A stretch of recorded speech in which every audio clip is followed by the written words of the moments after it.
Welcome back. I'm Dr. Stu Silverstein, Senior Editor at MedHumor Medical Publications and author of the popular Laughing Your Way to Passing the Pediatric Boards and Surfing Your Way to Pediatric Recertification.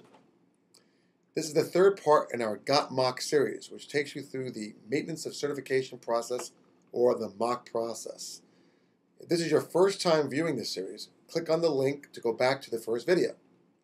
This week, we will be going over Part 4 activities which, quote, help you assess and improve your quality of care. Now, one would think years of practice would do that, but apparently an online activity does that better. Part 4 of MOC comes after you complete the Part 2 self-assessment, which we conveniently have a video on as well. Part 4 requires you to complete a performance and practice activity.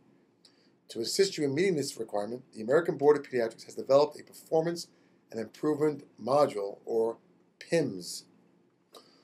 Although we don't recommend that you use this acronym in polite company, especially in front of patients and their families. These are online quality improvement projects that are approved for Part 4 credit. These can be accessed through your online portfolio, which by now you should have set up. If you are an APB diplomate, these modules are available to you at no additional cost, beyond the money you have already laying out for the MOC process. Wow, lucky you. Now, before we give you the specifics on where to go on the website, let me warn you that this part got so convoluted that I had to actually stop doing it myself and call the ABP for clarification. They seem to have changed the approved activities since I last signed on to do Part 4. Thanks for the notice.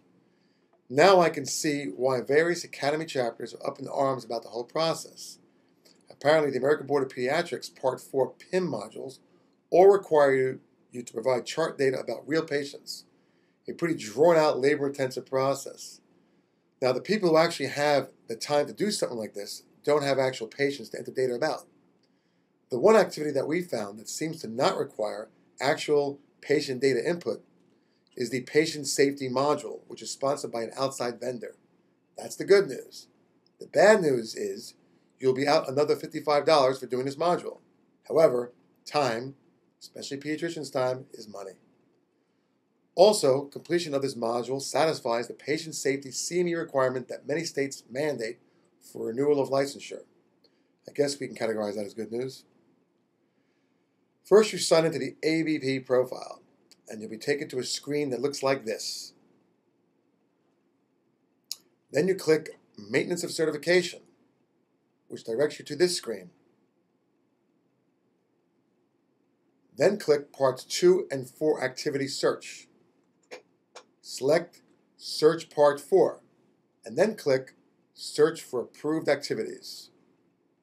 However, as we said before, we suggest you pay the extra $55 to complete the Part 4 PIM module that does not require outside patient data entry, as this will save you a lot of time and hassle. To do so, enter keyword Patient Safety Improvement Program and click Search Approved Activities. We must warn you though, this module only works on a PC, not on the Mac we're doing this video on. So basically, they try to place every stumbling block they can in front of you. Once you sign into any of the approved activities, there's a detailed video explaining how the module works, which is just about as boring as the entire process itself. You will need to go through the preliminary video a bunch of times because there is a 100% chance you will fall asleep while viewing it. Just as an aside, apparently I wasn't completing the MOC process fast enough, and they sent me another letter reminding me last week to get going on this. We'll post that for you as well. This letter, as well as other helpful information, again, will be posted to our blog at blog.passtheboards.com. That's blog.passtheboards.com, where we suggest you go now and visit regularly to view posts that will help you prepare and go through this process. We also have just released our third edition of Surfing Your Way to Pediatric Recertification, which is available along with its companion titles at passtheboards.com.